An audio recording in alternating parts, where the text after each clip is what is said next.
الحمد لله رب العالمين والصلاة والسلام على سيد الأنبياء والمرسلين وعلى آله وأصحابه أجمعين، أما بعد، فأعوذ بالله من الشيطان الرجيم. بسم الله الرحمن الرحيم. ولا تقولوا لمن يقتل في سبيل الله أموات بل أحياء ولكن لا تشعرون. وقال النبي صلى الله عليه وسلم: المسلم من سلم المسلمون من لسانه ويده، والمؤمن من أمنه الناس على دمائهم وأموالهم، أو كما قال عليه الصلاة والتسليم. صدق الله العظيم وصدق رسوله النبي الكريم، ونحن على ذلك لمن الشاهدين والشاكرين، والحمد لله رب العالمین. میرے محترم بزرگوں، عزیز ساتھیوں، اللہ تبارک و تعالیٰ کا ہم سب پر بڑا انعام، بڑا احسان اور بڑا کرم ہے کہ اس نے ہم کو ہجری سال کے اعتبار سے ایک نیا سال عطا فرمایا ہے.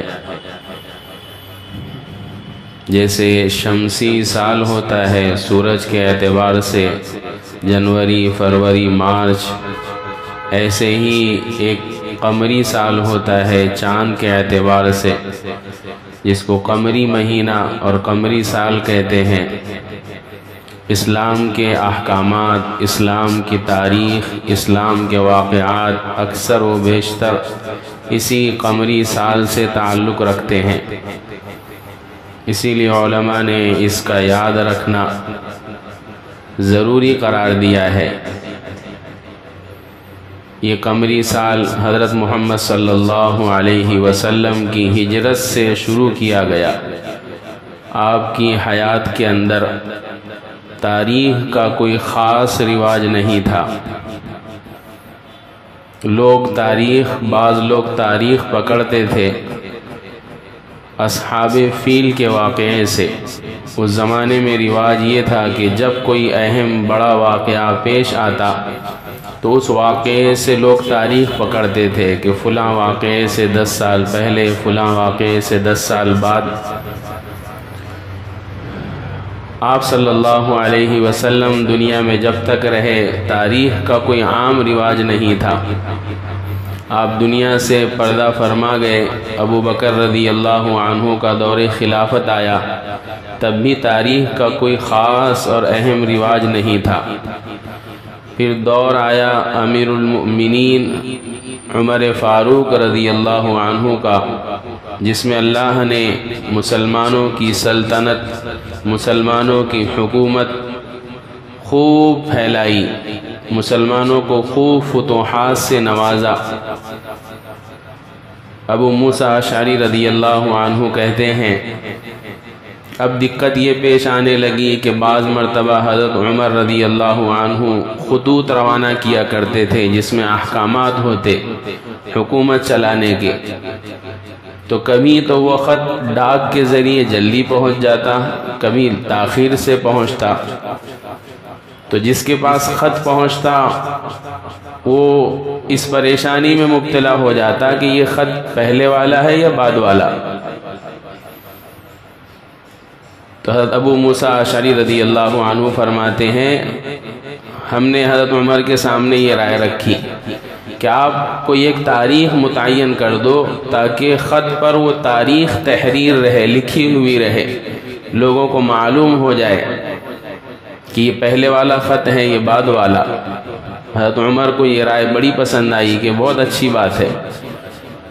اب مسئلہ یہ آیا کہ تاریخ، مسلمانوں کی تاریخ کی ابتدا کہاں سے کی جائے.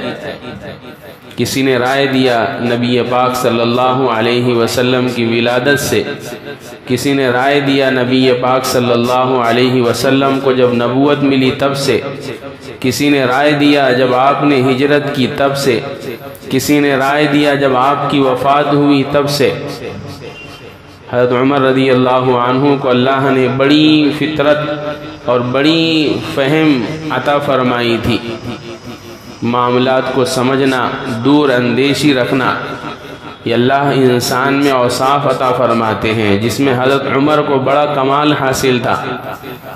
حضرت عمر نے ساری رائے کی تردید کی، منع کیا، اور ایک رائے کو پسند کیا، ہجرت والی، اس لیے کہ ہجرت کے اندر اللہ نے خفیہ پیغام رکھا ہے، ہجرت کے اندر اللہ نے دین کی بقا اور دین کے پھیلنے کا راز چھپا رکھا ہے، ہجرت کے اندر اللہ نے زندگیوں کے بدلنے کا مفہوم چھپا رکھا ہے۔ اس لیے حضرت عمر رضی اللہ عنہ نے فرمایا کہ ہم مسلمان آج سے نبی پاک صلی اللہ علیہ وسلم کی ہجرت سے اپنی تاریخ پکڑیں گے، اور پھر وجہ بھی یہی بتلائی کہ ہجرت کے اندر اصل اللہ نے جو اسلام کو پھیلایا اور ساری دنیا میں اسلام کا تعارف کرایا، وہ ہجرت کی برکت سے۔ تو اب اس وقت سے مسلمانوں نے اپنی تاریخ ہجرت کے حساب سے لکھنا شروع کی۔ چنانچہ ہم سنتے رہتے ہیں روزہ کب فرض ہوا؟ سن 2 ہجری میں، یعنی جب آپ نے ہجرت کی اس کے 2 سال بعد۔ پردہ کب فرض ہوا عورتوں پر؟ سن 5 ہجری کے اندر۔ تو یہ لفظ ہجری اگر آپ اسلامی ہسٹری اور تاریخ پڑھتے ہوں گے یا سنتے ہوں گے تو آپ کو بار بار سنائی دے گا، سن فلاں ہجری کے اندر یہ حکم نازل ہوا، فلاں ہجری کے اندر فلاں کی وفات ہوئی، آپ صلی اللہ علیہ وسلم کی وفات فلاں ہجری میں ہوئی وغیرہ۔ اس وقت سے مسلمانوں میں یہ رواج پڑ گیا۔ مسلمانوں کی عید وہ ہجری سال کے اعتبار سے ہوتی ہے، قمری تاریخ کے اعتبار سے۔ محرم، اسی طریقے سے بقرعید گزری ہے، بقرعید کب منائی جائے گی اس کا فیصلہ 1 ذی الحجہ کرتا ہے۔ عید کب منائی جائے گی اس کا فیصلہ رمضان کی 29 اور 30ویں تاریخ کرتی ہے۔ تو ہمارے بہت سارے احکامات وہ قمری تاریخ سے ہیں، اسی لیے علماء نے لکھا ہے کہ مسلمانوں کو چاہیے کہ وہ اپنی قمری تاریخ بھی یاد رکھے۔ لیکن یہاں رک کر افسوس کا مقام ہے کہ مسلمانوں کو شمسی انگریزی تاریخ تو خوب یاد ہوتی ہے، لیکن قمری تاریخ کچھ بھی یاد نہیں ہوتی۔ اب واٹس ایپ کا زمانہ ہے تو چونکہ لوگ خوب اس پر اسٹیٹس لگاتے ہیں، تو ایک آدھا کوئی لگا دیتا 29 کو کہ چاند دیکھو، تو سب لگا دیتے چاند دیکھو، چاند دیکھو اور چاند دیکھنے کی دعا۔ پتہ پوچھنے پہ معلوم پڑتا کہ جس نے اسٹیٹس لگایا ہے کہ چاند دیکھنے کی دعا یہ ہے، چاند دیکھو تو یہ دعا پڑھو، اس کو پوچھو تو پتہ چلا کہ اس کو دعا یاد نہیں ہے، کیونکہ واٹس ایپ پہ ایسا لکھ دیتے نا 10 جنوں کو سینڈ کرو تو اتنی نیکی ملیں گی، تو سوچتا فری میں نیکی کما لو، بس محنت کچھ نہ کرنا پڑے۔ تو بہرحال نہیں سے تو بہتر ہے کہ کم سے کم مہینے اخیر میں کوئی یاد دلا دے رہا۔ امارات شرعیہ جو چاند دیکھنے کا، چاند دیکھنے کے بعد اس کا اعلان کرتی ہے کہ چاند نظر آیا نہیں آیا، تو اپنی زندگی کا ہم ایک حصہ یہ بھی بنائیں۔ بس ایک جگہ مسلمانوں میں تاریخ کبھی کبھی دکھتی ہے اور اس کا رواج اب دھیرے دھیرے ختم ہو رہا۔ جو رقے چھپتے نا شادی کے، اس میں رہتا انگریزی تاریخ بمطابق شوال، ذی الحجہ، محرم۔ اب اس میں بھی جو نیا ورژن آ رہا انگریزی والے، جو پورا خط اور پورا لیٹر اور پورا رقہ انگریزی میں لکھ رہے، انہوں نے حذف کر دیا اس کو، وہ بھی نہیں لکھتے۔ تو بہرحال ایک بات یہ معلوم ہوئی کہ اسلامی تاریخ، ہجری تاریخ، قمری تاریخ کی اتنی اہمیت ہے تو مسلمانوں کو یاد رکھنا چاہیے۔ آپ غیروں کے دکانوں پر، ان کے کاروبار میں جا کر دیکھو تو کیلنڈر لگا ہوا ہے مراٹھی کا، ہندی کا، اس میں انگریزی تاریخ مراٹھی میں لکھی ہوئی ہے، اور اس کے نیچے پھر ان کے جو مہینے ہیں ان کے بھی مہینے ہیں، وہ لکھا ہوا رہتا یہ چل رہا یہ چل رہا۔ اگر ہمارے ہاں محرم نہیں آتے نا تو لوگوں کو ہمارے یہ رواج نہیں پڑتا کہ 10 محرم کو یہ کام کریں گے، تو لوگوں کو معلوم ہی نہیں پڑتا تھا کہ محرم کب آیا اور کب گئے، اس لیے کہ اس کے بعد کے مہینے لوگوں کو معلوم ہی نہیں پڑتے کب آیا اور کب ختم ہو گیا۔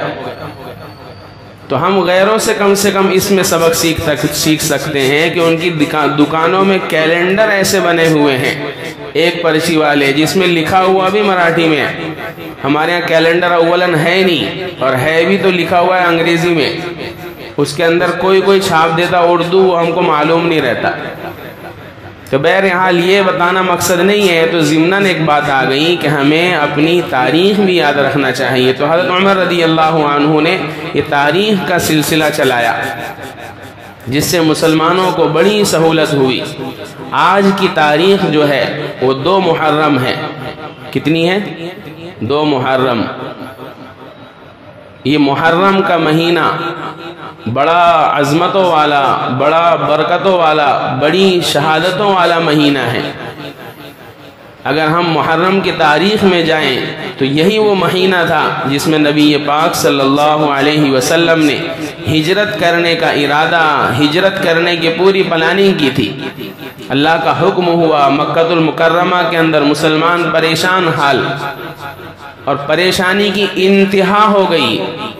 مسلمانوں کو نمازوں سے روک دیا گیا، مسلمانوں کو عبادتوں سے روک دیا گیا، مسلمانوں کو ان کی اپنی زندگی پر اپنی چاہت کے مطابق عمل کرنے سے روک دیا گیا۔ حضور پریشان، صحابہ کی مختصر جماعت پریشان۔ اللہ کی طرف سے وحی ہو رہی ہے کہ صحابہ سے کہو کہ اب مکے میں ایمان پر، مکے میں دین پر رہ کر عمل دشوار ہو رہا ہے، تو اب وطن چھوڑ دو۔ یہ بات یاد رکھنا، وطن پر ہم اس پر کچھ عرض کریں گے۔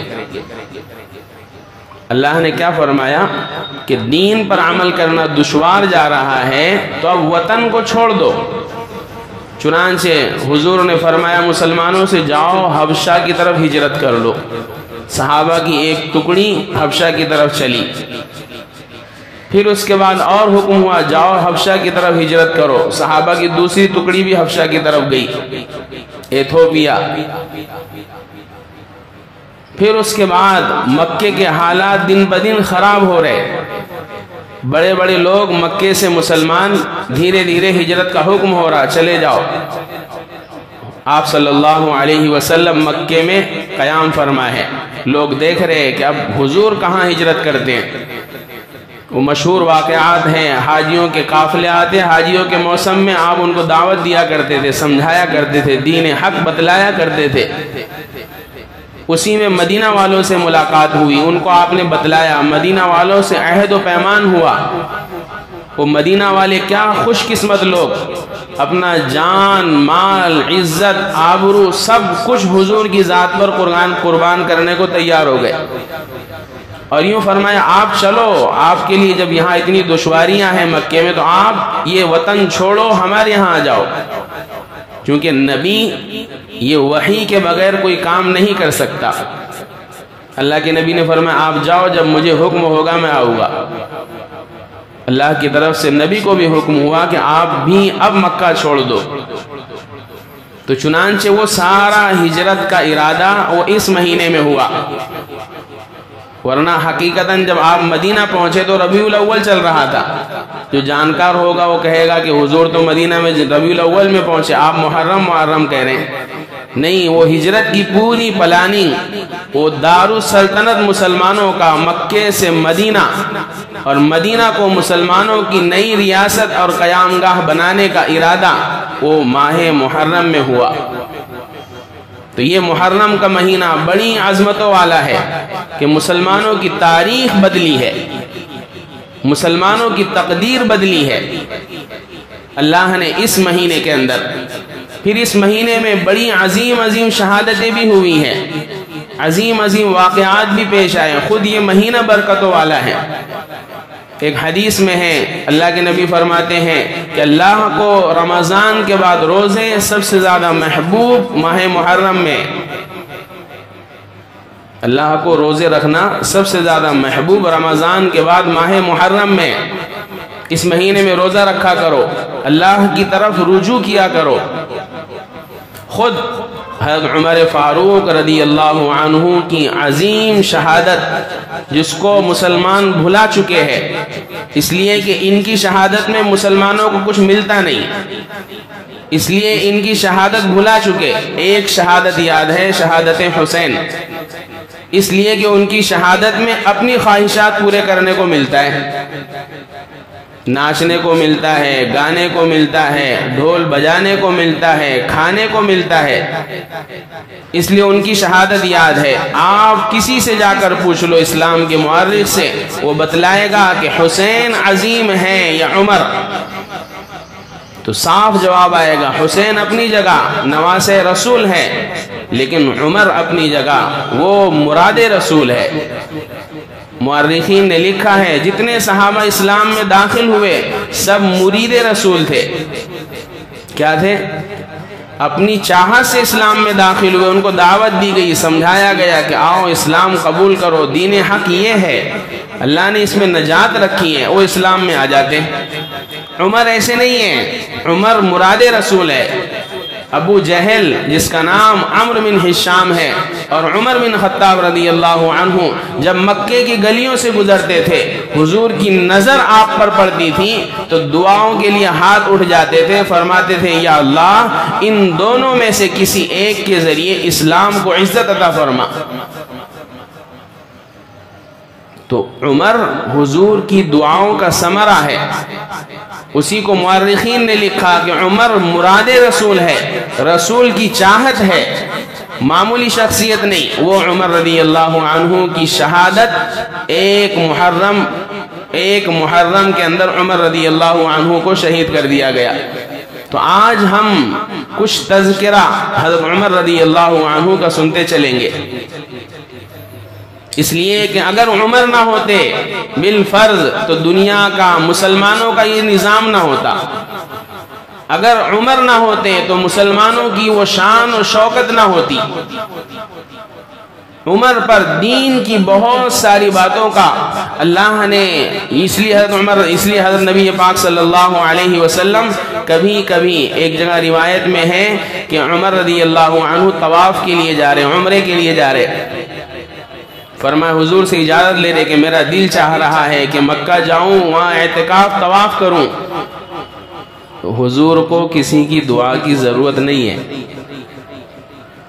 وہ تو معصوم ہوتے ہیں۔ حضرت عمر سے فرمایا یا اخی، میرے بھائی جب دعا کرنا نا تو اپنے اس بھائی کو بھی اپنی دعا میں یاد رکھنا۔ حضور حضرت عمر سے کہہ رہے ہیں جب دعا کرنا تو اپنے اس بھائی کو بھی اپنی دعا میں یاد رکھنا۔ عمر وہ ذات ہے کہ عمر نبی پاک صلی اللہ علیہ وسلم فرماتے ہیں پچھلی امتوں میں کوئی نہ کوئی محدث رہا ہے، محدث یا محدث ایسا شخص جس کے دل پر اللہ حق کو القا کرتا تھا، جس کی زبان پر اللہ حق کو جاری کرتا تھا۔ فرمایا میری امت کا محدث وہ عمر رضی اللہ عنہ ہے۔ حضرت عمر ادھر حضور سے فرمایا کرتے تھے، ادھر قرآن کی آیتیں نازل ہوتی تھی،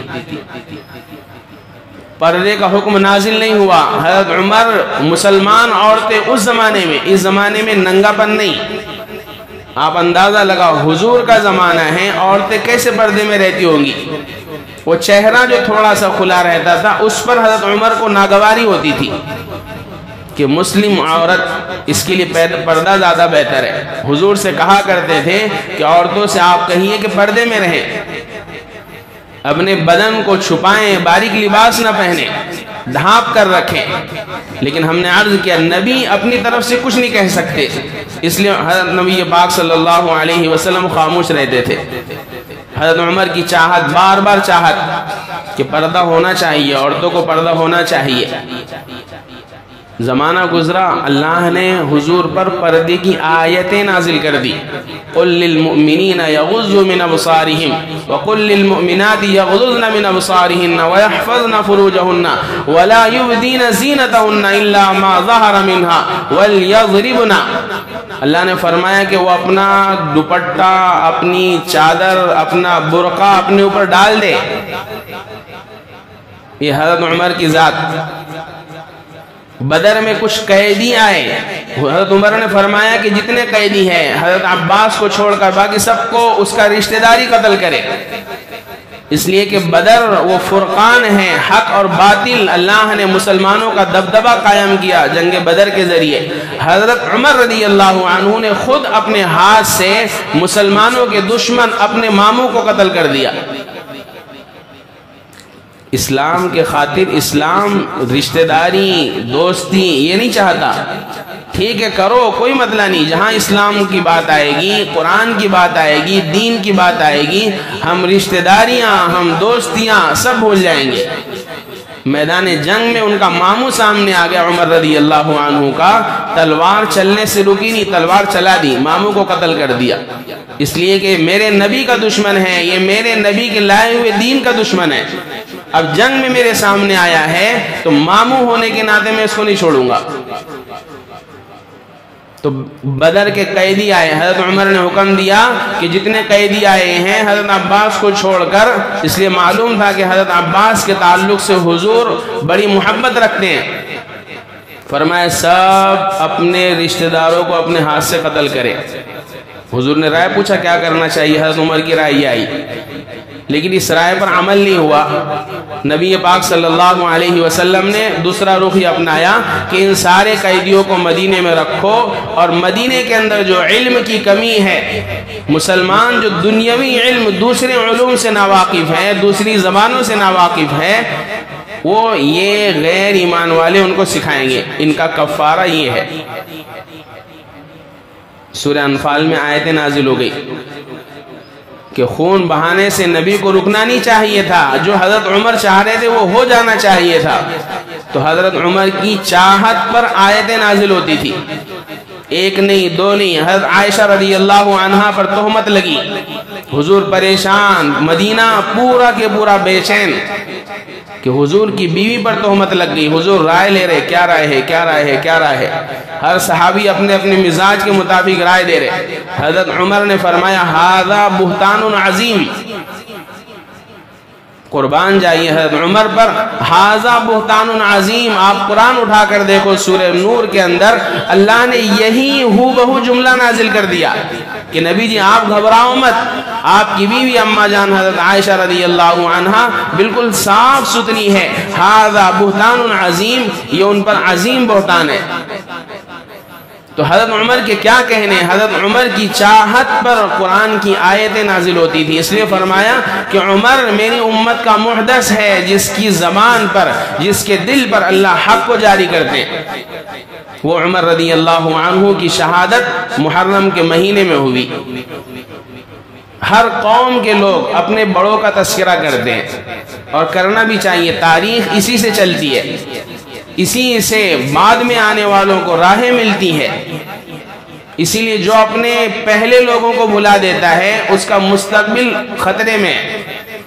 جو اپنے ماضی کو بھلا دیتا ہے مستقبل میں اس کو راستہ نہیں ملے گا، وہ بھٹک جائے گا، در در کی ٹھوکریں کھائے گا. اور جو اپنے بڑوں کو، اپنے محسنوں کو بھلا دیتا ہے وہ بھی تباہ اور برباد ہو جاتا ہے. تو ہمارے محسنوں کے اندر جیسے سب سے بڑے محسن نبی پاک صلی اللہ علیہ وسلم، ان کے بعد ابو بکر صدیق، ان کے بعد سب سے بڑا محسن اس کائنات میں مسلمانوں کا اگر کوئی گزرا ہے، بلکہ انسانیت کا اگر کوئی گزرا ہے تو اس کا نام عمر فاروق ہے. اللہ کے نبی نے دعا فرمائی کہ اللہ دونوں میں سے کسی ایک کے ذریعے اسلام کو عزت عطا فرما. وہ دعا حضور کی قبول ہو گئی. اسباب کی دنیا میں اللہ نے اسباب بنانا شروع کر دیے، اور وہ مشہور واقعہ جو ہم پڑھتے ہیں سنتے ہیں، جس میں بڑی حکمتیں اور مسلمانوں کے لیے بڑے کام کی باتیں چھپی ہوئی ہے. حضرت عمر کی عمر ایک روایت کے مطابق 23 سال، ایک روایت کے مطابق 26، اور زیادہ مشہور یہ کہ 27 سال تھی. کب؟ جب آپ اسلام میں داخل ہوئے. مکے میں کتنے مسلمان تھے ابھی؟ 39 مسلمان. کتنے؟ 39 مسلمان ہیں پورے مکہ کی مشرکین آبادی کے اندر. 40ویں حضرت عمر. حضرت عمر جوان، پہلوان، طاقتور، بہادر. سب سے بڑی چیز بہادر. جوان تو بہت ہوتے ہیں لیکن پھسپھسے ہوتے ہیں. اسلام کو ہمیشہ سے بہادروں کی ضرورت رہی ہے. عمر بہادر. تو 27 سال کا جوان مکے میں جب معلوم ہوا، ہر آدمی کی زبان پر ایک ہی شکایت تھی کہ نعوذ باللہ نبی پاک صلی اللہ علیہ وسلم کے تعلق سے کہ یہ محمد آئے ہیں، نیا دین لائے ہیں، پورے مکے کے اندر انتشار ہے، لوگوں کو عبادت الگ طریقے سے کراتے ہیں، لوگوں کو دوسرے مذہب پر ڈال رہے ہیں، وہی ساری باتیں جو اس زمانے کے مشرکین اور اس زمانے کی باطل سلطنتیں مسلمانوں کو لے کر کرتی ہے، وہی ساری باتیں حضرت عمر نے سنا روایات میں ہے ایک مرتبہ اپنی تلوار نکالی میان سے اور راستے سے غصے میں چل دیے، بہادر تھے، لپکنے کا ڈرنے کا کام کسی سے نہیں تھا، فرمایا آج یہ مکے کا قصہ ہی ختم کر دیتا میں، جا رہے تلوار لے کر، راستے میں ایک صاحب سے ملاقات ہوئی جو خفیہ مسلمان تھے، ہاں آپ اندازہ لگا بھی یہاں خفیہ مسلمان بولے نہ بنانے کا تو ایک بھی نہیں بچے گا، سب اعلانیہ مشرک بن جائیں گے، بولیں گے ہم کو چھپ کر اسلام پر عمل کرنے کیا ضرورت۔ آج ہی لکھنؤ کے اندر کل ہی لکھنؤ کے اندر 8 لڑکیوں نے علل اعلان اسٹیج پر غیروں کے ساتھ نکاح کر لیا، اپنے پیار کا اظہار کر دیا، تو اپن سب اسی میں، موقع نہیں مل رہا اپنے کو، موقع جیسے کسی نے 1 کروڑ کا آفر دے دیا، ابھی ٹیکہ لگا لوں گا، ابھی اسلام کو چھوڑ دوں گا، ہم سب مرتد کے دہانے پر ہے، موقع نہیں مل رہا، جس کو موقع مل رہا وہ اپنے ارتداد کا اظہار کر دے رہا، تو آپ اندازہ لگاؤ کہ ہم کہاں ہیں اور وہ کہاں تھے۔ مکے کے اندر یہ حکم ہو گیا کہ اسلام چھپا کر رکھو خفیہ انداز میں۔ ابھی اگر جمعیت والے تبلیغ والے کوئی بول دینا کہ حالات خراب ہو رہے، چھپ کے مسلمان رہو، تو اپنے مسلمان بولیں گے کیا فائدہ، کائے کو چھپ کر رہنے کا، کافر ہی بن جاتے نا اپن ویسے بھی تو کچھ نماز روزہ حج زکوٰۃ دین کے کام کرتے نہیں، صرف نام چینج کرنے کا مسئلہ ہے، اتنے سے کے لیے کائے کو ٹینشن لے رہا چھپ چھپا کر۔ تو حالت اتنی بگڑ چکی ہے، اپنے ایمان کے سودے علل اعلان ہو رہے ہیں۔ حضرت عمر بہادر تلوار لے کر نکلے، ایک خفیہ مسلمان سے ملاقات ہوئی، انہوں نے دیکھا، بھانپ لیا کہ عمر تو غصے میں، فرمایا عمر کہاں جا رہے ہو؟ فرمایا آج یہ اسلام کا، نئے مذہب کا اور اس کو لانے والے کا قصہ تمام کر دیں گے۔ انہوں نے فرمایا ٹھیک ہے، اگر تم قتل کر دو گے ان کو تو وہ تم کو چھوڑیں گے کہ بنو ہاشم والے، ان کا بھی خاندان قبیلہ ہے۔ تو ہم نے عرض کیا نا، حضرت عمر بات بولتے سے ہی سمجھ جاتے تھے، فرمایا ایسا لگتا ہے کہ تو بھی مسلمان ہو گیا۔ مارنے ہی والے تھے، ان پر تلوار چلانے ہی والے تھے کہ لا تیرا قصہ پہلے نمٹا دوں۔ فوراً انہوں نے کہہ دیا کہ ذرا رکو، مجھے مارنے سے پہلے اپنے گھر کی خبر لو۔ یہ سننا تھا تو عمر کا غصہ اور زیادہ بڑھ گیا کہ میرے گھر میں اسلام آ گیا۔ دوڑتے ہوئے بہن کے گھر گئے، جا کر دیکھا تو کچھ آوازیں آ رہی ہیں دروازے پر، اجازت طلب کی، اندر گئے، فرمایا کیا کر رہے تھے؟ ہم نے عرض کیا خفیہ مسلمان تھے، خفیہ قرآن پڑھا جا رہا۔ ترکی چلاتے نا سب، ترکی کا بادشاہ، ترکی، وہاں پر بھی یہ دور گزرا، خفیہ مسلمان، یہ اردگان اور اس کے کچھ ماننے والے لوگ انہی میں سے ہیں جنہوں نے چھپ کر قرآن کی تعلیم حاصل کی۔ کہاں؟ یہاں تو علل اعلان بولا جا رہا، آؤ مسجدوں میں، آؤ مکتب میں، چلو جماعت میں، وہاں سیکھو، ہر تنظیم تبلیغ والے لگے ہوئے کہ بھئی کسی طریقے سے ایمان بچا لو، لیکن مسلمانوں کے کانوں پر جوں نہیں رینگ رہی۔ دیکھیں گے جب ہوگا تو دیکھو پھر ارتداد کا نظارہ اپنی آنکھوں سے۔ تو خفیہ قرآن کی تعلیم ہو رہی، جیسی گھر میں حضرت عمر آئے چھپا دیا، قرآن پورا نہیں تھا ایسا 30 پاروں والا، اس کے چند اوراق تھے۔ کیا کر رہے تھے؟ کہہ رہے باتیں کر رہے تھے جیسے آپس میں میاں بیوی ہے۔ جو معلم تھے وہ چھپ گئے، فرمایا نہیں تم کچھ تو کر رہے تھے، مجھے معلوم پڑا کہ تم اسلام میں داخل ہو گئے۔ بہنوئی نے کہا کہ عمر اس لیے اسلام میں داخل ہو گئے کہ اسلام وہ دین تمہارے دین سے بہتر ہے، افضل ہے، اسی میں اللہ نے نجات رکھی ہے۔ اتنا سننا تھا کہ وہ حضرت عمر نے پہلوان قسم کے آدمی تھے، دے پٹخنی ماری اور بیٹھ گئے سینے پر اور خوب مارنے لگے۔ بہن سے دیکھا نہیں گیا، چھڑانے آئی تو بہن کو اتنے زور سے تماچا مارا، روایات میں لکھا ہے کہ بہن کے چہرے سے خون نکلنے لگا۔ جب خون نکلا، بہن کو روتے ہوئے دیکھا، حضرت عمر کا غصہ تھوڑا سا ٹھنڈا ہوا۔ فرمایا اچھا یہ تو بتاؤ جو تم پڑھ رہے تھے وہ ہے کہاں، کیا ہے؟ بہن نے کہا کہ عمر مسئلہ یہ ہے کہ وہ دین کے قوانین کچھ الگ ہے، یہ اس کے اوراق ہے، لیکن اس کو ناپاک آدمی ہاتھ نہیں لگا سکتا۔ آپ ابھی مشرک ہو، اس لیے آپ اسلام میں داخل نہیں ہوئے ہو، اگر اس کو پڑھنا ہے تو ایک کام کرو، غسل کر لو، وضو کر لو۔ حضرت عمر نے غسل کیا، وضو کیا، فرمایا اب بتاؤ کیا ہے؟ وہ تھی سورہ طٰہٰ کی آیتیں۔ معلم بھی باہر آ گیا، طٰہٰ ما انزلنا علیک القرآن لتشقى الا تذکرۃ لمن یخشی تنزیلا ممن خلق الارض والسماوات العلی۔ ترجمہ جو عربی جانتے نہیں، جو عربی جانتے حضرت عمر تو عربی تھے نا، تو ان کو ترجمہ تفسیر بتانے کی ضرورت نہیں۔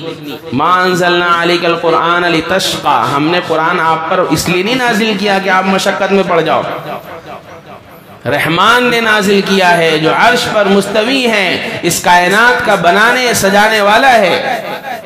آیتیں اس انداز میں پڑھی گئی کہ حضرت عمر رضی اللہ عنہ کے دل پر چوٹ مارنے لگی۔ معلم باہر آ کر کہنے لگے کہ عمر خوشخبری ہو، میرا دل یہ کہتا ہے کہ نبی پاک صلی اللہ علیہ وسلم نے جو دعا مانگی ہے لگتا ہے وہ تمہارے حق میں قبول ہو گئی۔ حضرت عمر نے کہا اچھا یہ بتاؤ محمد صلی اللہ علیہ وسلم ہے کہاں؟ انہوں نے کہا وہ کوہ صفا پہاڑی پر ارقم رضی اللہ عنہ کا جو مکان ہے اس میں تشریف فرمائے۔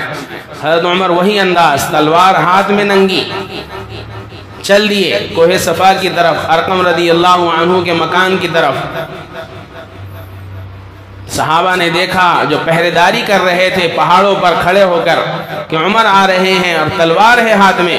حضور سے فرمایا کہ عمر آ رہے ہیں، یہ حالت ہے۔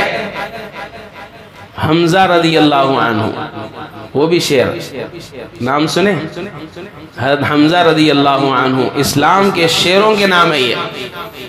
انہوں نے کہا کہ اگر عمر کا ارادہ لڑنے کا ہے تو میں نمٹ لوں گا اس سے، اگر وہ پہلوان ہے تو میں بھی پہلوان ہوں۔ ان دو لوگ، یہ چند لوگ مکے میں ایسے تھے کہ مکے کی آبادی ان سے ڈرتی تھی، یعنی یوں سمجھ لو اپنی زبان میں اچھا لفظ نہیں ہے، جانے دو، پہلوانی اچھا ہے۔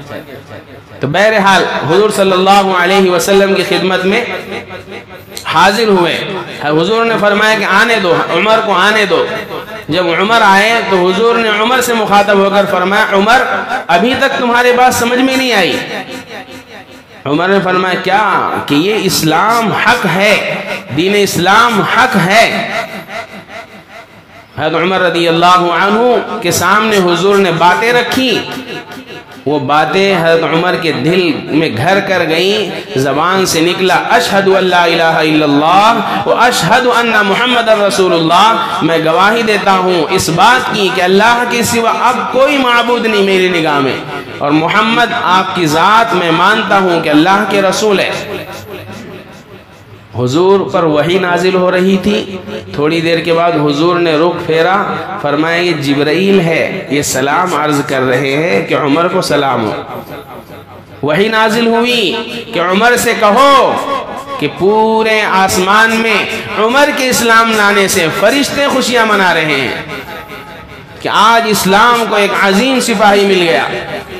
عمر رضی اللہ عنہ نے حضور سے پوچھا اچھا یہ بتاؤ آپ حق پر ہے کہ نہیں؟ فرمایا حق، آپ کا دین حق ہے کہ نہیں؟ ہاں حق۔ آپ جتنی باتیں لے کر آ رہے ہو وہ حق ہے کہ نہیں؟ کیا سب حق ہے؟ تو فرمایا پھر چھپتے کیوں ہو، نکلو باہر۔ روایات میں لکھا ہے 2 صفیں بنائی گئی، 2 لائن جیسے فوجیوں کی ہوتی ہے۔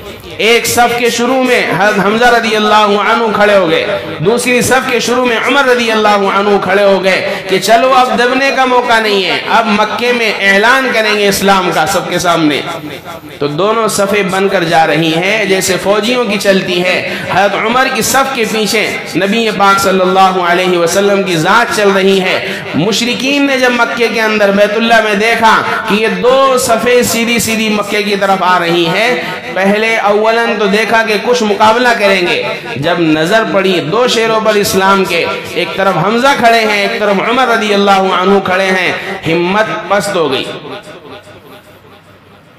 حضرت عمر مکے میں داخل ہوئے، بیت اللہ میں داخل ہوئے، حرم میں داخل ہوئے، اپنے اسلام کا اعلان کیا کہ آج سے عمر اسلام میں داخل ہوتا ہے، آج سے مسلمان علل اعلان مکے کے اندر عبادت کریں گے۔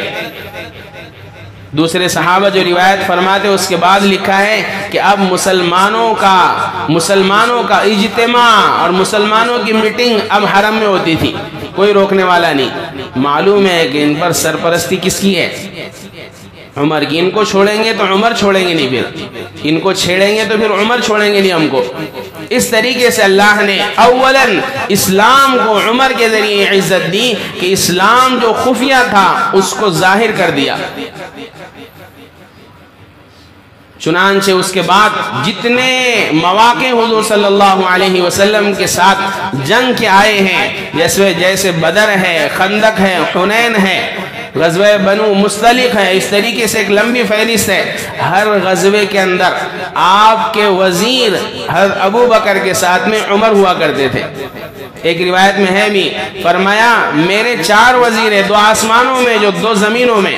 آسمانوں میں میرے وزیر جبرائیل اور میکائیل ہے، زمینوں میں میرے وزیر ابو بکر اور عمر ہے، وہ عمر رضی اللہ عنہ۔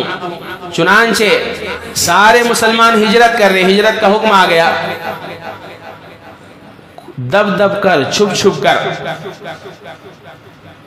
عبادت مکے میں علل اعلان ہو رہی تھی، لیکن باہر مکے سے جان نہیں دے رہے تھے مشرکین۔ جہاں کہیں کوئی ملتا کہ یہ مکہ چھوڑ کر جا رہا ہے اس کو پکڑ لیتے، تو سب نے چھپ کر ہجرت کی، حتیٰ کہ نبی پاک صلی اللہ علیہ وسلم بھی چلے۔ حضرت عمر رضی اللہ عنہ کی جب ہجرت کا موقع آیا، مکہ گئے، بیت اللہ گئے، طواف کیا، پھر خطبہ پڑھا، اعلان کیا، فرمایا جس کو اپنے بچے یتیم کرنا ہو، اپنی بیوی بیوہ کرنا ہو، وہ عمر کا راستہ روکے، اور علل اعلان ہجرت کر کے مدینہ پہنچے۔ پھر وہ مدینہ کے واقعات، مدینہ کے اندر اللہ کے نبی صلی اللہ علیہ وسلم نے مہاجرین اور انصار کی آپس میں اخوت، بھائی چارہ قائم کیا تھا۔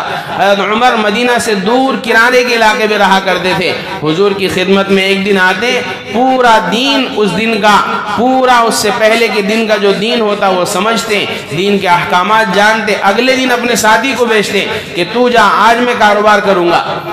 جس کو نہ معلوم ہو اس کی ترتیب یہ ہے، ارے جس کو کچھ بھی نہیں معلوم، کلمہ بھی نہیں پڑھتے آ رہا، اس کی ترتیب یہ ہے، ایک دن کماؤ، دوسرے دن دین حاصل کرو۔ اور جس کو تھوڑا آتا اس کی ترتیب وہ 2.5 گھنٹے 8 گھنٹے کے چلو سیکھو اس میں۔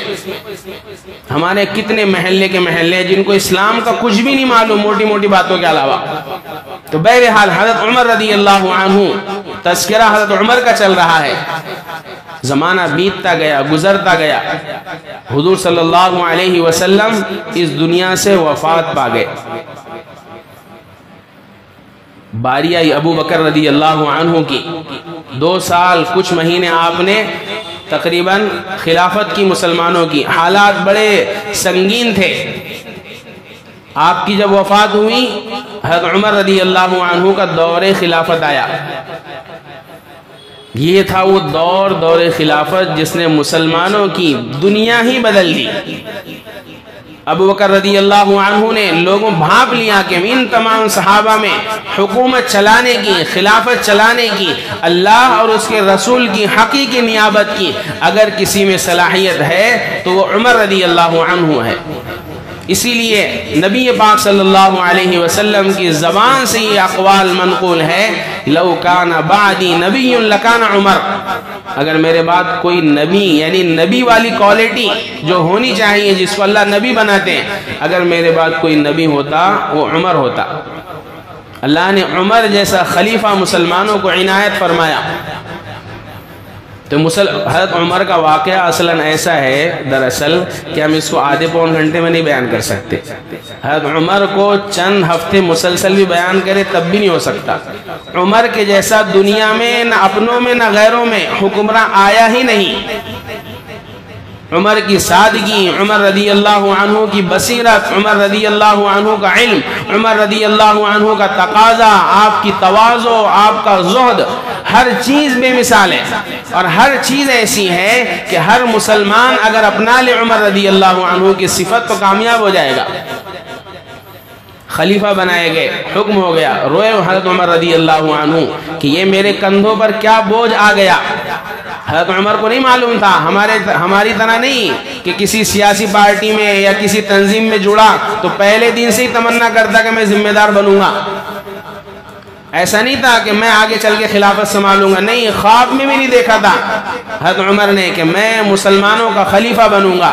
جب مسلمانوں نے آپ کے خلیفہ بنائے جانے کے بعد آپ کو خلیفہ کہنا شروع کیا، آپ کی تواضع دیکھو، فرمایا خلیفہ کے مطلب نائب، آپ کی تواضع، اپنے آپ کو جھکایا، فرمایا میں مسلمانوں کا خلیفہ نہیں ہوں، حالانکہ تھے حقیقت میں۔ جب بولتے نا بھائی، کیا بولتے ہیں مولوی صاحب، کیا اللہ والوں بولتے نہیں، کیا بولتے اللہ والوں، سامنے والا کا بولتے ہم کہاں ہیں وہ اللہ والے، حالانکہ دل میں اس کا بھی دل رہتا کہ میں بھی اللہ والا بن جاؤں تو کیا دقت ہے۔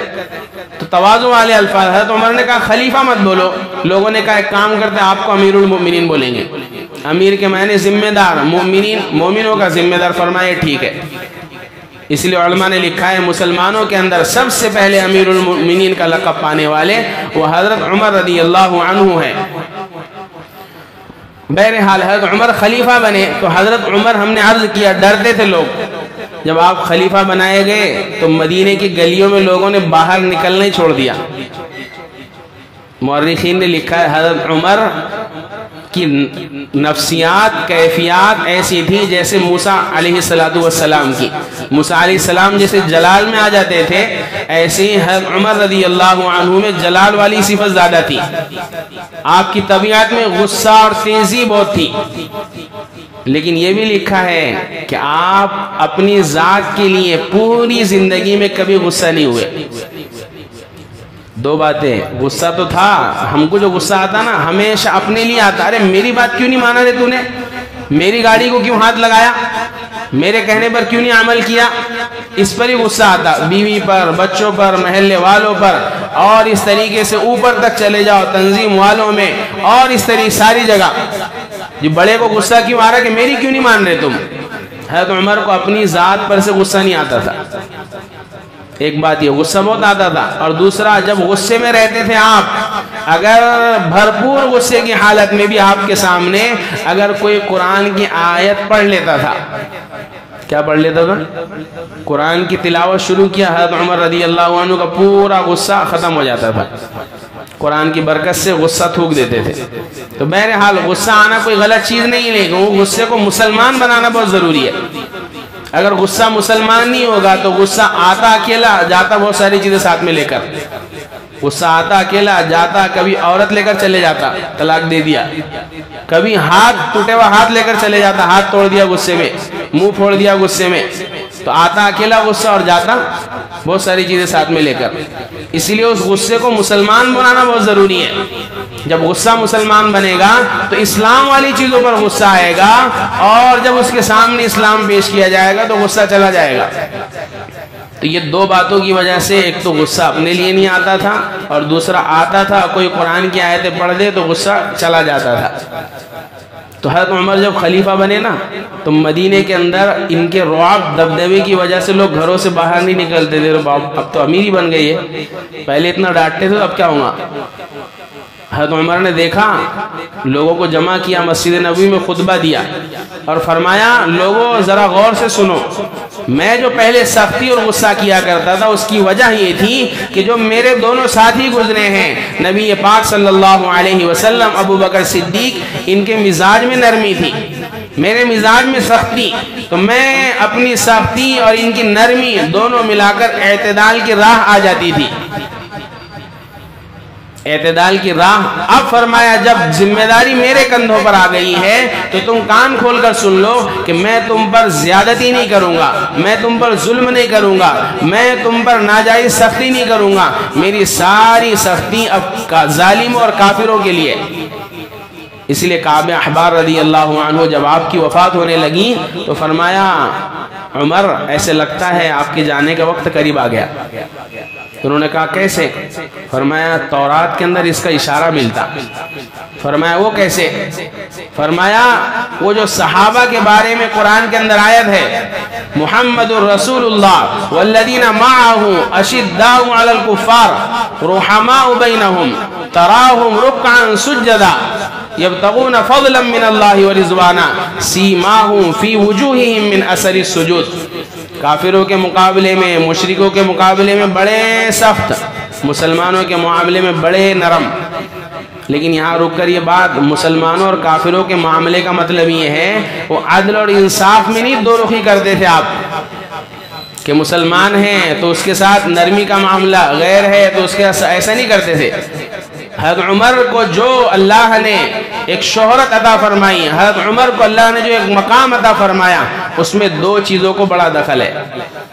سب سے اہم چیز آپ کی جو ہے وہ قرآن کے ساتھ آپ کا چمٹے رہنا، اور دوسری چیز اپنے تمام فیصلوں کے اندر انصاف کو باقی رکھنا، عدل کو باقی رکھنا. یہ حضرت عمر کی نمایاں شان تھی. آپ کے بیٹے سے غلطی ہو گئی، وقت کے گورنر نے اس غلطی کو بیٹے کو روم میں لے گیا، اور چونکہ امیر المومنین کا لڑکا ہے تو لے گیا اور کوڑے جو ہے وہ روم کے اندر لگوا دیے تاکہ لوگوں کو معلوم نہیں پڑنا کہ امیر المومنین کے بچے سے غلطی ہو گئی، مار کھایا اس نے. حضرت عمر کو معلوم فرمایا نہیں ایسا نہیں چلے گا، میرا بیٹا ہو کہ دوسرے کا بیٹا ہو. اپنے بیٹے کو مدینہ بلایا اور سب کے سامنے جو سزا سب کو دی جاتی تھی وہی سزا ان کو بھی دی. تو حضرت عمر رضی اللہ عنہ کا مقام بڑا اونچا. اب خلافت کا دور شروع ہوا حضرت عمر رضی اللہ عنہ کا. بڑی مسائل پیچیدگیاں آپ کے سامنے. قصہ مختصری ہے، ہم تفصیل میں نہیں جاتے. اللہ نے حضرت عمر وہ ہے نا قرآن کے اندر لیظہرہ علی الدین کلہ، اللہ اپنے دین کو مکمل طور پر پوری دنیا میں ظاہر کر رہیں گے، مشرکوں کو نیست اور نابود کر رہیں گے، باطل طاقتوں کو مٹا کر رہیں گے. مورخین نے لکھا ہے کہ یہ سارے وعدے قرآن کے جو اللہ نے کیے ہیں حضرت عمر رضی اللہ عنہ کے ہاتھ پر پورے ہوئے. ایران فتح ہوا، شام فتح ہوا، مصر فتح ہوا، سلطنت حضرت عمر کی خوب پھیلی.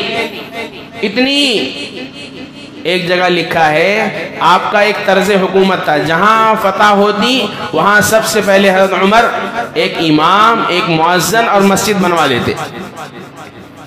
تو آپ نے 5 وقتہ نماز کے لیے جو مسجدیں بنوائی حضرت عمر نے، صرف ان کی تعداد لکھی ہے 4000. کتنی؟ 900 جامع مسجدیں. وہ جامع مسجد اپنے ہاں تو رواج ہے جمعہ کن ہر مسجد میں پڑھتے، لیکن وہ ایسی جامع مسجد بنایا کرتے تھے کہ پورا گاؤں، پورا شہر جمعے کی نماز ایک ہی مسجد میں پڑھے. پہلے رواج تھا یہ. اب آبادی مخلوط ہونے کی وجہ سے اور طرز زندگی بدلنے کی وجہ سے شہروں میں اتنی بڑی جگہ نہیں ملتی جس میں 25-30 ہزار لوگ جمعے کی نماز پڑھ سکے. اس لیے یہ مسئلہ ہے کہ اپنے اپنے محلوں میں جمعے کی نماز پڑھ لو. تو بہرحال حضرت عمر رضی اللہ عنہ کے زمانے خلافت میں اللہ نے خوب فتح نصیب فرمائی.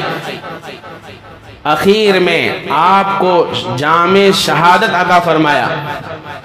روایات میں لکھا ہے ایک مرتبہ احد پر، احد پہاڑ ہے مدینے کے اندر، اس پر حضرت نبی پاک صلی اللہ علیہ وسلم، ابو بکر صدیق، عثمان اور عمر یہ تشریف فرمائے. وہ پہاڑ لرزنے لگا، کانپنے لگا.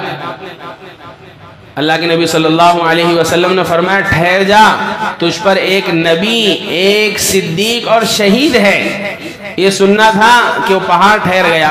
حضرت عمر کیونکہ شہادت کا مقام اسلام میں سب سے اونچا ہے، شہادت کا کوئی بدل ہی نہیں ہے، شہادت کا اسلام میں کوئی بدل نہیں ہے. اس لیے روایت میں جو شہادت کی تمنا لیے بغیر مر جائے، کہیں ایسا نہ ہو کہ وہ منافق مر جائے. کم سے کم درجہ مسلمانوں کے دل میں شہادت کا کہ اللہ مجھے اپنے راستے کی شہادت عطا فرمائے. حضرت عمر نے سنا، فرمایا صدیق تو ابو بکر ہیں، نبی حضور ہیں، شہید ہم دونوں میں سے کوئی ہو سکتا؟ تو دعا فرمانے لگے اللہم انی اسألوک شہادتا فی سبیلک ووفاتا فی بلد حبیبک. اے اللہ میں آپ سے آپ کے راستے کی شہادت طلب کرتا ہوں اور میں یہ چاہتا ہوں کہ میری وفات بھی مدینہ میں ہو. جب لوگوں کو معلوم پڑی نا یہ دعا تو لوگ تعجب کرتے تھے، اس لیے کہ جنگ مدینہ سے باہر لڑی جاتی تھی. فرماتے تھے کہ عمر کی دعا سمجھ میں نہیں آتی. ایک طرف بول رہے اپنے راستے کی شہادت عطا فرما، اور دوسری طرف بول رہے کہ مدینے میں ہی مجھے مدفون فرما، میں نہیں چاہتا میری قبر کہیں اور بنے، میں چاہتا ہوں کہ میرا روضہ، میری قبر وہ نبی پاک صلی اللہ علیہ وسلم ابو بکر صدیق رضی اللہ عنہ کے پاس بنے۔ چنانچہ واقعہ لکھا، ایک مرتبہ حج کر لوٹ رہے ہیں، مقام محسب پر ساری زندگی آپ نے اپنی پوری زندگی میں کبھی خیمہ نہیں بنایا۔ خیمے کا کیا مطلب؟ پہلے زمانے کے بادشاہ جہاں کہیں سفر کرتے تھے تو منزل پر جو رکتے تھے تو ان کا لاؤ لشکر ان کے لیے وہاں ایک مکان بنا دیتا تھا منڈپ کا، اس میں رہو۔ حضرت عمر نے اپنی زندگی میں خوب سفر کیے، کبھی خیمہ نہیں بنایا۔ پھر کہاں رکتے تھے؟ اگر سرائے مل جاتا تھا وہاں رک جاتے، نہیں ملتا تو درخت کے نیچے ہی سو جاتے تھے۔ کہاں سو جاتے تھے؟ درخت کے نیچے۔ مسلمانوں کا امیر المؤمنین سر کے نیچے چادر رکھ کر سو جاتا تھا۔ ایک مرتبہ نیند نہیں آ رہی، دیکھ رہے تو چاند کی کیفیات دیکھی مختلف رات میں۔ چاند پہلے چھوٹا ہوا، پھر اس کے بعد بڑھا، پھر جب صبح کا وقت قریب ہوا تو پھر گھٹ گیا۔ فرمانے لگے عمر تیری زندگی بھی ایسی، پہلے کچھ نہیں تھا، نام و نشان نہیں تھا، اسلام کی بدولت اللہ نے تجھے عمر بنا دیا، امیر المؤمنین بنا دیا، مسلمانوں کا بادشاہ بنا دیا۔ اب یہ چاند جیسے صبح کے وقت دھندلا ہو گیا، ایسے لگتا ہے کہ اب میری زندگی بھی ختم ہونے کے قریب ہے۔ اللہ سے دعا فرمائی کہ اللہ اب عمر کے قوا کمزور ہو گئے ہیں، اسلام کو آپ نے خوب پھیلا دیا ہے، اب ایسا لگتا ہے کہ میری زندگی ختم ہونے والی ہے، لہذا مجھے اپنے پاس بلا لے۔ حضرت عمر کی یہ دعا قبول ہو گئی۔ آپ اس حج کے سفر سے جب واپس مدینہ پہنچے، ایک رات سوئے تو خواب دیکھا۔ روایات میں لکھا ہے کہ ایک لال مرغا ہے، وہ خواب میں حضرت عمر کے بدن کو 3 مرتبہ چونچ مار رہا ہے۔ صبح اٹھے تو خود صاحب الرائے تھے، لوگوں سے کہنے لگے کہ میری زندگی کا آخری وقت چل رہا ہے۔ مورخین نے لکھا ہے پھر وہ آخری وقت اللہ نے اس کا سبب اس طریقے سے بنایا کہ مدینہ کے اندر مغیرہ بن شعبہ رضی اللہ عنہ ایک صحابی ہے، ان کا غلام تھا جس کا نام فیروز تھا، لقب ابو اللؤلؤ تھا۔ اس کو حضرت عمر سے اس لیے دشمنی تھی، نمبر 1 یہ کہ وہ مجوسی تھا، ایران کا رہنے والا تھا، اور ایران کو حضرت عمر رضی اللہ عنہ نے فتح کیا تھا۔ کسی وقت اللہ موقع دیں گے تو ہم بتلائیں گے، اس لیے کہ اسلام میں جیسے جنگ بدر ہے حضور کے زمانے کی، ایسے ہی جنگ قادسیہ ہے حضرت عمر کے زمانے کی۔ وہی کیفیات، وہی حالت، دشمنوں کی ساری تنظیموں کا ملنا، مسلمانوں کو مٹانے کے لیے قسمیں کھانا، اپنا سب کچھ جھونک دینا، اور ایک طرف حضرت عمر کی فوج جس میں سامان کم، تعداد کم، لیکن حضرت عمر کی دعائیں رنگ لا رہی، حضور کی بشارتیں رنگ لا رہی۔ تو بہرحال وہ ایران حضرت عمر کے ہاتھ پر فتح ہوا تھا۔ یہ ایرانی مجوسی کافر، اس کو بڑی دشمنی تھی اندر حضرت عمر سے، اس لیے وہ بدلہ لینا چاہتا تھا۔ ایک وقت کا موقع ہے کہ وہ شکایت لے کر آیا حضرت عمر کے پاس، فرمایا امیر المؤمنین میرے مالک مغیرہ جو ہے وہ میرے سے ٹیکس زیادہ لیتے، وہ چکی بنانے کا کام کرتا تھا، تو وہ چکی بنانے پر جو انکم ہوتی وہ میرے سے زیادہ لیتے۔ حضرت عمر نے پوچھے کتنا لیتے؟ فرمایا 2 درہم۔ فرمایا کوئی نہیں، تیرا کام زیادہ چلتا مدینے کے اندر، تیرے جیسا کاراگر کوئی نہیں ہے، اتنا ٹیکس برابر ہے۔ اب فیصلہ بھی اس کے خلاف چلے گیا، اس کی دشمنی میں اور اضافہ ہو گیا۔ اس نے ٹھان لیا کہ اب میں عمر رضی اللہ عنہ کو ضرور قتل کر کے رہوں گا۔ اس کی چکی بنانے کی شہرت مدینے میں ہو گئی۔ حضرت عمر نے ایک مرتبہ بلایا، فرمایا یار ہمارے واسطے بھی چکی بنا دے، ہم نے سنا بڑی اچھی چکی بناتا۔ اس نے حضرت عمر کو سامنے ہی کہا، فرمایا تمہارے واسطے ایسی چکی بناؤں گا کہ جس کی شہرت پوری دنیا میں ہو جائے گی۔ حضرت عمر سمجھ گئے، بصیرت والے تھے، فرمایا یہ غلام جو ہے نا مجھے قتل کی دھمکی دے رہا۔ صحابہ بڑے بڑے کھڑے ہوئے تھے، انہوں نے کہا اس کو پکڑ لیتے، جیل میں ڈال لیتے۔ فرمایا نہیں، ابھی مجرم نے جرم نہیں کیا تو سزا کس بات کی؟ اسلام کا قانون، بادشاہ ہے وقت کا، ابھی دو نا دھمکی فون پر۔ ارے فون پر ایسا موقع معلوم پڑتا کہ کچھ باتیں چل رہی تو اندر کر دیتے، نہیں ابھی جرم ہوا نہیں۔ امیر المؤمنین وقت کا بادشاہ کہتا ہے ٹھیک ہے وہ کہہ رہا ہے لیکن جرم کیا نہیں تو سزا کس بات کی؟ حضرت عمر کا ایک معمول تھا، اب میں واقعہ بعد میں عرض کروں گا، دو باتیں، تھوڑی سی بات اس پر دو اہم باتیں ذکر کر کے ختم کروں گا۔ ایک معمول تھا حضرت عمر کا کہ ہاتھ میں کوڑا درہ رہتا تھا اور فجر کی نماز میں اول وقت میں اٹھتے تھے اور درہ لے کر لوگوں کو اٹھاتے تھے، مکان پر جائے درہ لگاتے درہ، اے اٹھ چل نماز کو۔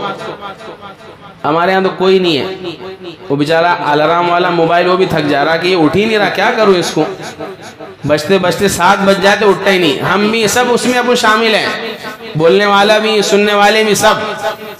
تو اللہ معاف فرمائے، حضرت عمر اول وقت میں مدینہ کے اطراف کے اندر اپنے پڑوس کے اندر جتنے لوگ رہا کرتے ہیں سب کو اٹھاتے تھے، چلو چلو نماز کے لیے۔ ہمارے یہاں یہ ماحول ہی چھوٹ گیا اٹھانے والا کہ چلو نماز کے، ڈرتے لوگ، فلم کے لیے برابر تشکیل کرتا چل مار کے آتے ایک شو، لیکن نماز کے لیے تشکیل نہیں کرتا کہ چل تو بھی نماز پڑھ لے، بلکہ وہ سامنے سے بولتا نہیں یار تم جاؤ، تو اس کو محبت سے سمجھاتا بھی نہیں کہ نہیں چل میں تیرے کو بعد میں بریانی کھلا دوں گا، نماز پڑھ لے، کچھ بھی نہیں کرتا، ٹھیک ہے نہیں پڑھتا مت پڑھ، میں پڑھ کر آ جاتا۔ حضرت عمر سب کو اٹھاتے، چنانچہ ایک رات کا واقعہ ہے، بدھ کا دن تھا، صبح کا وقت تھا، اول وقت میں سب کو اٹھائے، بڑے بڑے صحابہ جس میں حضرت علی، حضرت عثمان، عبد الرحمن ابن عوف، اکابرین صحابہ موجود صف کے اندر۔ وہ ابو لؤلؤ نامی مجوسی غلام، وہ محراب کے اندر، لائٹ کا زمانہ نہیں تھا، محراب میں چھپ کر ایسا خنجر تیار کیا تھا جس کو زہر لگاتا تھا کہ اس سے حضرت عمر کو ماروں گا۔ وہ محراب میں چھپ کر کھڑے ہو گیا، حضرت عمر رات کے اول وقت میں فجر کی نماز پڑھا رہے ہیں، صحابہ کی صفیں دیوار کی مانند لگی ہوئی ہیں، جیسے ہی اللہ اکبر کہا حضرت عمر نے، ابھی قرات شروع ہی کرنے والے تھے۔ حضرت عمر کا معمول تھا فجر کی نماز اول وقت میں پڑھتے، قرات لمبی کرتے تھے، قرات اتنی لمبی کرتے تھے کہ بعض مرتبہ بڑی صورتیں لگا دیتے تھے۔ جیسے ہی اللہ اکبر کہا، نیت باندھی، اس کافر مجوسی نے اپنا خنجر حضرت عمر کے پیٹ میں یکے بعد 3 مرتبہ مار دیا، جس کی تاب حضرت عمر لا نہیں سکے، فوراً گرنے لگے زمین پر۔ گرتے گرتے اپنے پیچھے مصلی پر عبد الرحمن ابن عوف کھڑے تھے، ان کو ہاتھ سے اشارہ کر دیا کہ آ جاؤ مصلی پر۔ عبد الرحمن ابن عوف مصلی پر آ گئے۔ یہ بات جو میں کہہ رہا تھا اہم ہے، یہ ہے سمجھانے کی کہ مسلمانوں کے نزدیک نماز کا کیا مقام ہے، اس وقت امت بھول چکی۔ مسلمانوں کا بادشاہ، اس کو خنجر لگ گیا، وہ زمین پر گر رہا ہے، شور شرابہ نہیں ہو رہا مسجد میں، کسی نے نماز نہیں توڑا، کسی نے نماز نہیں توڑا، سب کو معلوم کہ کچھ ہوا ہے۔ حضرت عبد الرحمن ابن عوف مصلی پر آئے، نماز مختلف انداز میں پڑھانا شروع کر دیا۔ اس درمیان میں اس مجوسی غلام مشرک کافر نے 13 صحابہ کو ہتھیار مارا، ان کی صفیں بالکل دیوار کی مانند، وہ نکلنا چاہ رہا تھا کہ میں بھاگ جاؤں، یہاں سے نکلتا، صحابہ کھڑے ہوئے بالکل دیوار کے مانند ٹائٹ، ان کو خنجر مارا ہلے نہیں، دوسرے کو خنجر مارا ہلے نہیں۔ لکھا ہے تاریخ کی کتابوں میں، اس کے خنجر مارنے کی وجہ سے 13 صحابی زخمی ہوئے، جن میں سے 7 کی وفات ہو گئی۔ لیکن مجال کے نماز کو چھوڑ دے اور توڑ دے، کسی نے نہیں توڑا، جلدی سے نماز سب نے پوری کی۔ اس کے بعد امیر المومنین پوری مسجد کے اندر واویلا، پکار، رونے کی آوازیں آنے لگی۔ کیا ہوا؟ نماز کسی نے چھوڑا نہیں، نماز کسی نے توڑا نہیں۔ جب اس نے دیکھا کہ میں پکڑا جا رہا ہوں، اپنے ہی خنجر سے اپنے آپ کو اس مشرک غلام نے قتل کر لیا۔ اسی لیے ہے نا، شہادت کا مہینہ ہے نا، ایک شعر ہے، نماز عشق ادا کی جاتی ہے تلواروں کے سائے میں، نہ مسجد میں، نہ مندر میں، نہ بیت اللہ کی دیواروں کے سائے میں، نماز عشق ادا کی جاتی ہے تلواروں کے سائے میں۔ یہاں پتا چلے گا کہ یہ نمازی ہے کہ نہیں ہے۔ ابھی یہاں تو کولر، اے سی، پنکھا ہر مسجد میں لگا ہوا ہے، جہاں نہیں لگا ہوا تھا تو محلے والے چلا رہے کہ پنکھا کیوں بند ہے، اے سی کیوں نہیں لگائے، کولر کیوں بند ہے۔ لیکن نماز پڑھنے کے تعلق سے پورے محلے میں، اکولا میں ایک آدمی کے بارے میں بتا نہیں سکتے کہ مولوی صاحب 40 دن ہو گئے یہ بندہ پوری نماز تکبیر اولا سے پڑھتا، نماز تو نماز، سنتیں بھی نہیں چھوڑتا۔ اگر ہوگا تو بتا دو، میں اس کو انعام دیتا اکولا کے اندر کہ تکبیر اولا کے ساتھ 40 دن پوری نمازیں پڑھنے والا پورے اکولا میں کہیں نہیں ملے گا۔ اور ایک وہ وقت تھا جن کے ہم نام لیوا ہیں، جن کے نام پر واویلا اور شور شرابہ کرتے ہیں، ان کی نمازوں کا حال دیکھو۔ حسین رضی اللہ عنہ نے یہیں سے سبق لیا تھا، حضرت عمر سے سیکھا تھا کہ نماز نہیں چھوڑنا، گردن کاٹنے والا کاٹ دے چلے گا، مارنے والا مار دے چلے گا، نماز نہیں چھوڑنا۔ وہ سبق سیکھا تھا حضرت حسین نے حضرت عمر رضی اللہ عنہ سے۔ جس کالج میں حضرت حسین نے سیکھا کہ شہید ہونا اللہ کے نام پر، نماز ہو تو نماز میں چلے گا، اس کالج کے پروفیسر پرنسپل حضرت عمر تھے، بتانے والے عمر تھے کہ نماز نہیں چھوڑنا۔ تو ایک سبق جو امت بھول گئی ہے وہ نماز کی اہمیت، جو حضرت عمر دنیا سے رخصت ہوتے ہوتے بتا رہے کہ نماز میں نہیں، وہ خنجر ایسا مارا آپ کے پیٹ میں کہ خون خوب بہا۔ وہ مصلی جس پر عمر رضی اللہ عنہ نماز پڑھا رہے تھے، کچھ زمانے پہلے اسی مصلی پر حضور نے نماز پڑھائی، اسی مصلی پر ابو بکر صدیق نے نماز پڑھائی۔ آج وہ مصلی حضرت عمر کے خون سے لہو لہان ہو گیا، بے ہوش ہو گئے۔ ہوش آیا، جیسے ہی ہوش آیا تو نماز کے بارے میں کسی نے یاد دلایا کہ حضرت ہم لوگوں نے تو نماز پڑھ لی تھی، آپ نے تکبیر تحریمہ کہی تھی، آپ کی نماز رہ گئی۔ تو غنود کی خنجر لگا ہوا ہے، 3 مرتبہ بدن کا خون اکثر بہ چکا ہے، اس حال میں کوئی یاد دلا رہا کہ حضرت آپ کی نماز رہ گئی۔ فرمایا ہاں جو نماز نہ پڑھے اسلام میں اس کا کوئی حصہ نہیں۔ اس حالت میں نماز پڑھ کر دکھائی، اور یہ فرمایا جو اس نماز نہ پڑھے اسلام میں اس کا کوئی حصہ نہیں۔ بتلاؤ کتنے لوگ ایسے ہیں جس کا جو نماز نہیں پڑھتے ان کا اسلام میں کوئی حصہ نہیں۔ تو ایک سبق تو یہ ملا۔ تو چنانچہ حضرت عمر رضی اللہ عنہ، اس لیے علماء نے لکھا ہے کل قیامت کے دن جتنے شہید ہوئے ہیں ان کے شہادت کی جہاں جہاں وہ شہید ہوئے ہیں وہ چیزیں، وہ جگہیں گواہی دے گی۔ حضرت عمر کے شہادت کی گواہی احد کا میدان دے گا، حضرت حسین کے شہادت کی گواہی کربلا کا میدان دے گا، حضرت عثمان کے شہادت کی گواہی ان کا قرآن جس پر آپ کا خون پڑا وہ دے گا۔ ایسے صحابہ کی لمبی فہرست ہے جنہوں نے اللہ کے دین کے خاطر اپنی جانیں قربان کی، ان کی شہادت کی گواہی ان کی جگہیں دیں گی۔ حضرت عمر کے شہادت کی گواہی قربان جائیے مصلی رسول دے گا کہ اس مصلی پر حضرت عمر شہید ہوئے۔